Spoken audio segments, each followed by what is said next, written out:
Greetings, everyone, and welcome to another edition of Don Hammond's Arlington Weekly News. I'm Craig Nolan. Thanks for joining us. And I'm Daniel Pineda. And here we are. We're back again for another installment of this next generation of Don Hammond's Arlington Weekly News, ready to kick off the summer of 24. We've got some great stories for you in tonight's show, including an exclusive interview with Alexandria Democratic mayoral candidate, Alyia Gaskins. And that's coming up later in the show, so stay tuned for that. But first, we'll get to our news items, and here we go. In tonight's top stories, it's the end of the road for Crystal City Underground Mall. The retail operation in the area is no longer financially sustainable. According to the Washington Business Journal, all stores are expected to completely close by the end of October. The corridor access will still be open, while a long-term plan is being finalized.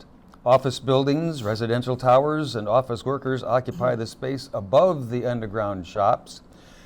The decline in business first started in the mid-2000s when the Base Realignment and Closure Act closed many of the military offices in the privately owned buildings surrounding the mall. Crystal City Underground Shopping Mall first began operations in September of 1976. Initially, there were about 40 stores, and that grew to be about 70 stores, including Crystal Palace Food Court. In recent years, some notable store closures include Hamburger Hamlet, remember that, Radio Shack, King Street Blues, and San Antonio Bar and Grill. Popular retailer JBG Smith hopes to relocate the remaining vacant stores to locations in and around Crystal City.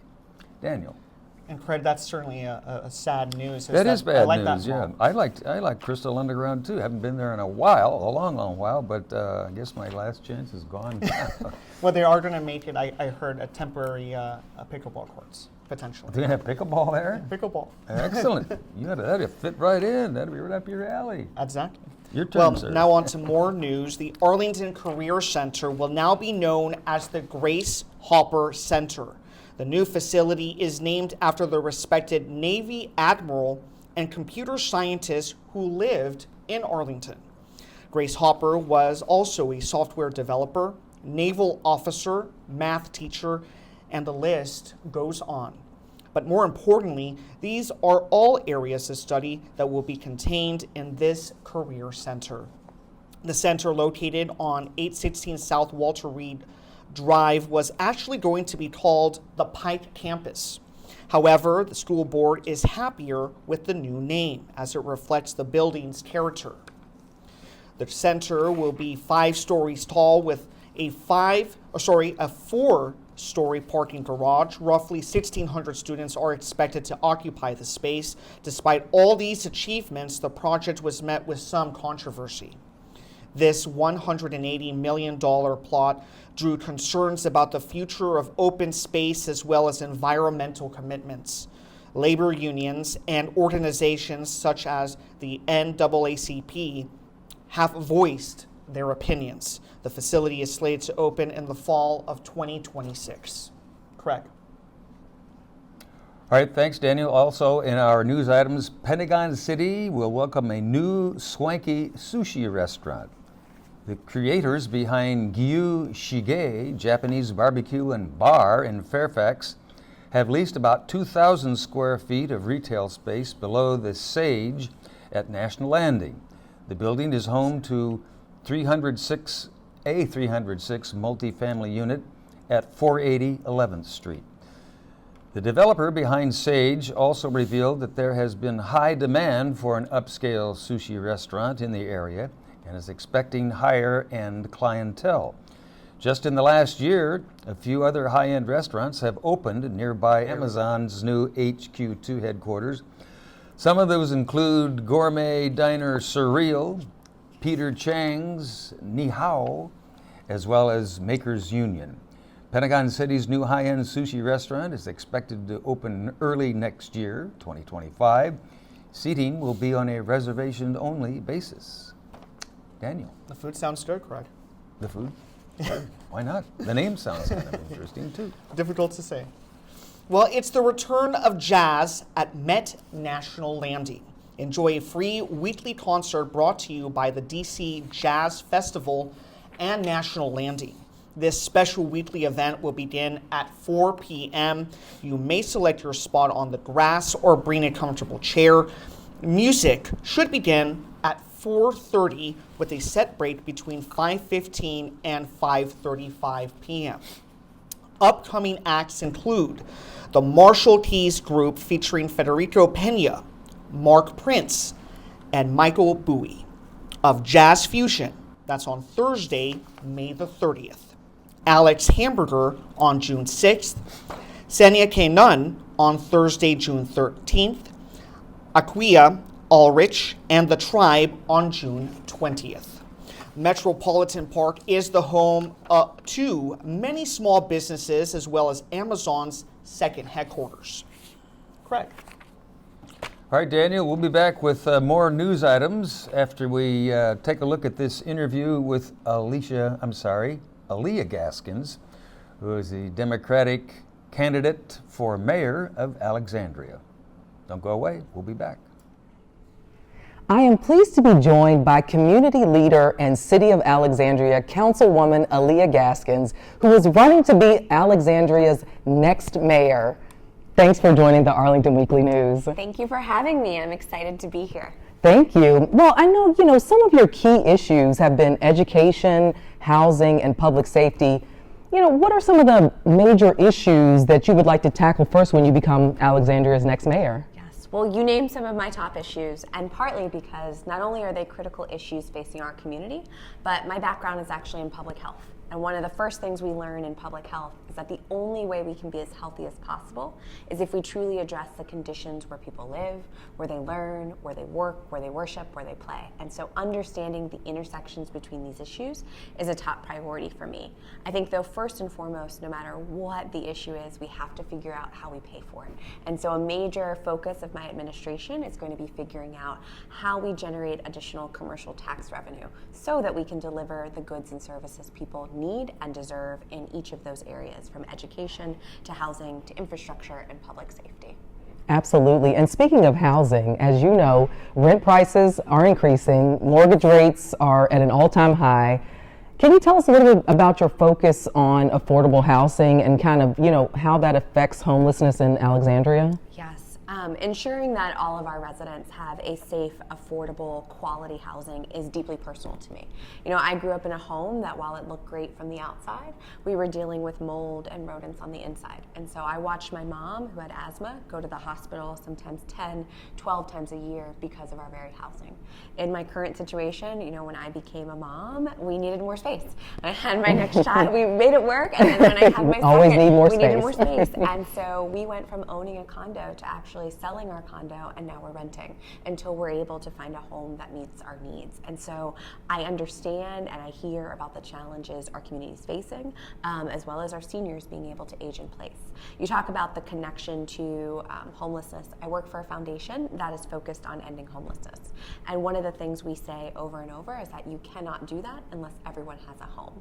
And so I've been trying to push on the council, and will, as mayor, continue to focus on efforts that are related to how do we get more units, more supply of housing, how do we preserve the housing we do have so that the people who live here now can stay here, and then how do we work with Richmond to try and get more tenant protections in place to prevent displacement and make sure that people know their rights and the rights they have related to their housing situations. Absolutely, those sound like some great ideas. And actually, speaking of that, where do you see Alexandria in the future, and what are some of your innovative plans, which it sounds like you've already started a lot of ideas and plans. So what are some of your innovative plans for Alexandria? Yeah, so my commitment and this campaign is for a safer, a more affordable, and more accessible city.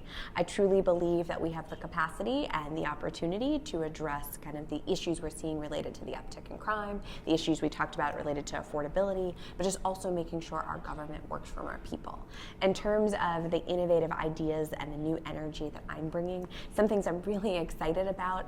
As a council member, I started our city's first youth safety and resilience effort, where we now have youth youth ambassadors coming to the council, and they are telling us things around like youth mental health, better access to transportation.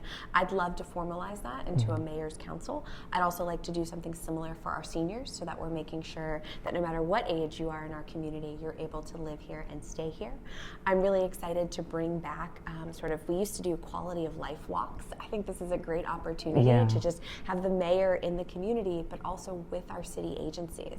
And every time we're in your neighborhood, let's create accountability plans. So you know when we're gonna come fix that light, or we're gonna fix the broken sidewalk, and really make sure that your experience everywhere you move in our community is the experience that you expect when you come to live in Alexandria.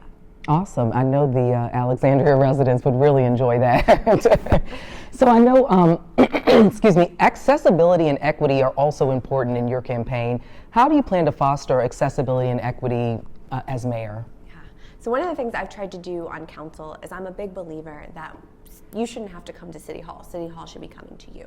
So when I found out my neighbors were frustrated about some of the conditions in our parks, I went and I got the city manager and we walked that park step by step and actually created a performance improvement plan for that park. I am really committed to making sure that we're doing the same as elected officials, whether that's town halls in different parts of our community. We are getting ready to go through a major renovation of City Hall, and we're gonna have to move to the West End, some of our services and our meetings. And so I'd love to figure out how do we do that, not just during this renovation, but actually if we're putting in the infrastructure and the technology and everything for a short term, let's plan for the long term, and let's actually have different council meetings all across our city so that it becomes an easy place for you to go. I'm also a big believer that sometimes old school stuff like door-to-door community health work, like we're gonna be doing some flyering, we're gonna be doing messaging, we're gonna come out and make sure that you truly know that you didn't just see something posted on a sign, but you really know what's happening and where's the opportunity for you to bring your voice into that conversation. Awesome.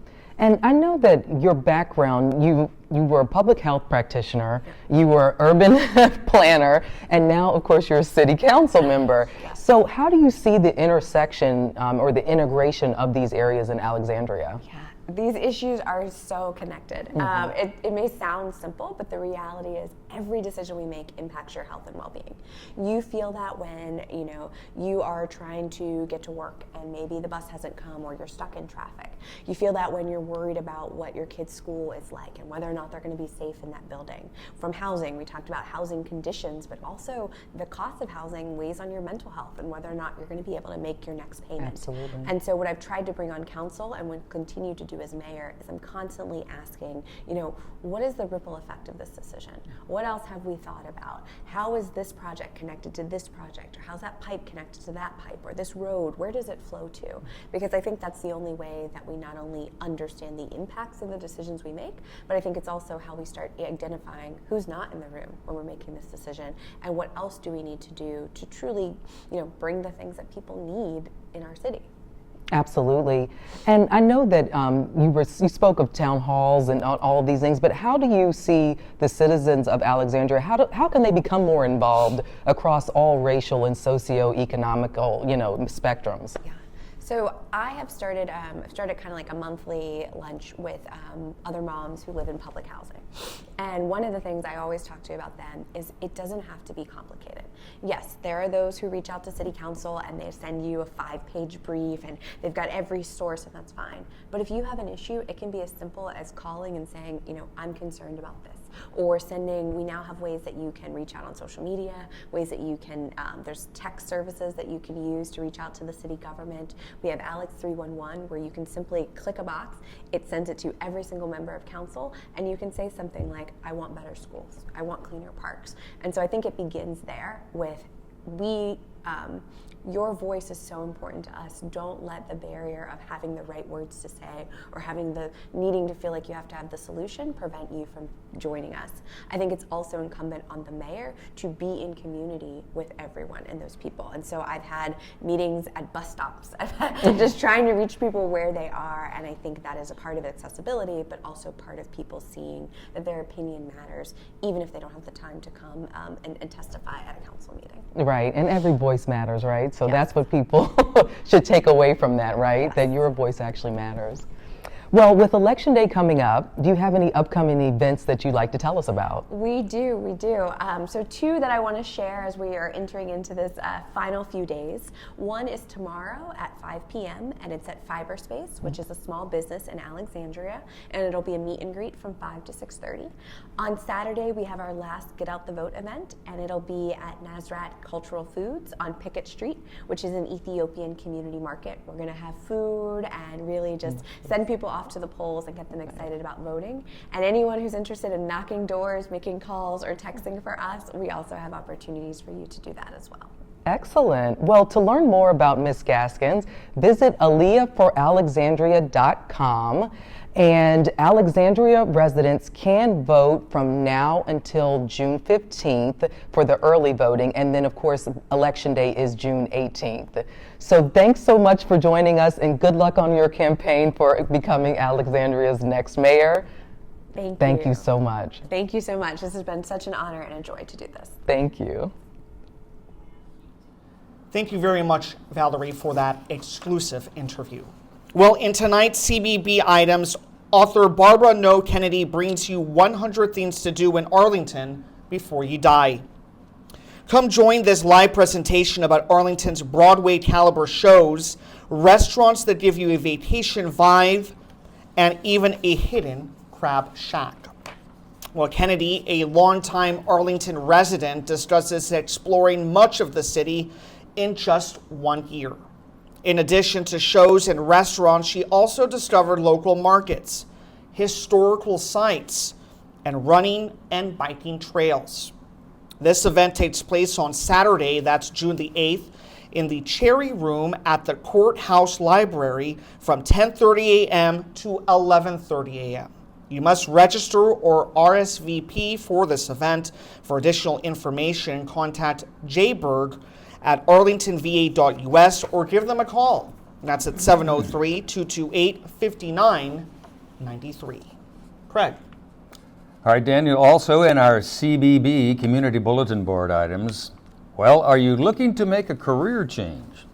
Does your resume need some dusting off, perhaps, and a fresh set of eyes?